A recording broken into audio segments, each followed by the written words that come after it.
Hello!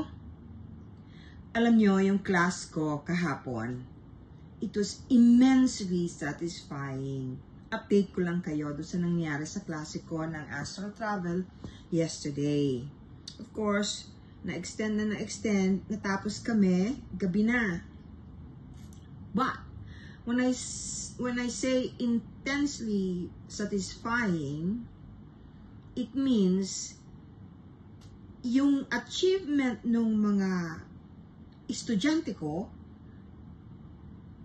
of course, di na ako masyadong nagulat kasi usually ganyan naman na nangyayari. Yung mga estudyante kong hindi naniniwala na kaya nilang gawin yung tinuro ko sa kanila na astral traveling, nagulat. They find it so unbelievable that they could see, nakikita nila yung ibig sabihin na kapag astral traveling sila. Sorry po, hindi ko masyado kasi marami kayong itatanong pagka may binanggit akong mga bagay na mahirap explain, mauubos yung oras. Ina-update ko lang po kayo. Napakaganda po, napakasaya. At katulad po ng sinasabi ko, lahat ng nakakarating na estudyante, ibig sabihin, they're meant to meet me. They're meant to learn these things. Anyway, natakal po naman pati yung tungkol sa mga orbs, extraterrestrial beings, yung mga ganung bagay. Marami po silang natutunan na related sa pagiging psychic at third eye. Ganyan. O bueno, yung susunod ko nga po palang class, well, for this February, yung advance na po, yung remote viewing, sa February 22 na po yun. Anyway, meron din po ako kasing gustong banggitin kasi kung minsan napapasama yung mga katanungan tungkol dun sa mga nakikita ng mga tao na mga bagay-bagay na hindi pangkaraniwan, katulad ng dwarfs o duwende. Ang akala po ng iba, ang lahat ng maliliit na elementals ay duwende. Hindi po totoo yun. Ako po kasi, bata pa ako, sa likod ng bahay namin, meron pong puno ng santol. Yung puno ng santol na yon ay may mga nakatira. Meron pong, they have a kingdom of some sort. O, kasi ang hirap po explain kasi pag pumasok ka doon sa puno, ay kung nakatingin ka lang sa puno, hindi mo naman makikita. Pero if you're invited to go inside, makikita nyo po na meron silang sarili nilang community. O,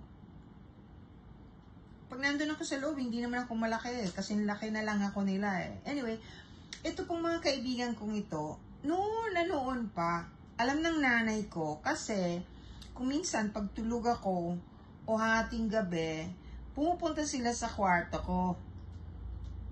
Nakikipaglaro sila sa akin. Paggising ko ng umaga, yung nanay ko nagagalit kasi ang dumi ng bedsheets na yung higaan ko. May mga lupa-lupa. Sabi niyo, bakit mo palagi mong niyaya yung mga kaibigan mo dito tapos nadudumi? Yung mga ganon. Yun po. Bata pa ako. Hanggang ngayon, yung bahay namin, yung likod, nandun pa rin po sila. Of course, ang lungkot nila nung umalis ako. Hindi na ako nakatira doon, nasa Manila na ako. Pero tuwing babalik ako, nakikita pa rin kami, naglalaro pa rin kami. Yung pong sinasabi ko, hindi duwende. At hindi rin po sila nymphs. Hindi po sila yung maliliit na fairy. Hindi po. Elemental talaga na maliliit lang. Siguro mga kataasan na yung 5 inches. Ganyan lang sila. Pero normal po ang distribution ng body parts, meaning hindi po mahaba yung ulo o maliit yung ulo, parang tao lang na lumiit, ganon. At hindi po sila, wala silang pakpak, but they can jump from another place to another, but you don't see it. Ibig sabihin, bigla na lang lilitaw doon, lilitaw dito. Yung, kung scientific word ang gagamitin, parang quantum leap, parang O, basta invisible sila, nandito sila ngayon, kunyari sa kaliwang shoulder ko, tapos biglang mawawala, nalipat na dito, ganon. Ganon po. Yun ang kuminsan, well, hindi lang kuminsan, maraming tao madalas hindi nila alam na meron ding ganon. And they exist up to now. Kaya lang, nabawasan, kaya nga po nakakaiyak. Kasi nakatira sila usually dun sa mga kakahuyan. Halos lahat ng kakahuyan natin, wala na, kalbo na. Yun ang palaging hinihiling ko sa lahat. Na sana naman huwag nating pabayaan ang kalikasan. Kasi hindi lang naman tayo ang nakatira dito sa mundong ito. Huwag kayong mag-iiwan ng basura. Basura nyo, bit-bit nyo. Anyway, yung pong maliliit na to, ang susweet nila, they love to sing, may sarili silang songs, nangihingi sa akin yan. Normally, ang gustong-gusto nila, M&M's, kasi bilog na maliliit na maraming kulay. They love that. They love that. Small things, candy, ribbon. Nakakamiss. Miss ko sila. Hindi po totoo yung kunyari nandun sila. Hindi naman sila makakapunta rito. Nandun lang sila sa bahay, dun sa lugar nila. Share ko lang po ito sa inyo para alam niyo yung mga tungkol dito sa mga bagay-bagay. Don't worry po, pagdating naman sa klase, yung astral traveling ko, I'm sure March meron ako uli. Kaya lang, marami na kasi pong naiipon na estudyante na gustong mag-advance. Dahil, pag natutunan ninyo yung mga tinuturo ko, supernatural po talaga ang dating. Pero hindi na naman po nakakapagtakayan ngayong panahon na to eh. Napakarami ng supernatural na bagay na nagaganap. At nakikita na ng mga tao. Iba na nga po kasi ang frequency ng mundo eh. Tapos, yung gusto pong magpa-regression, of course, sige, ulitin ko po, baka hindi alam ng iba.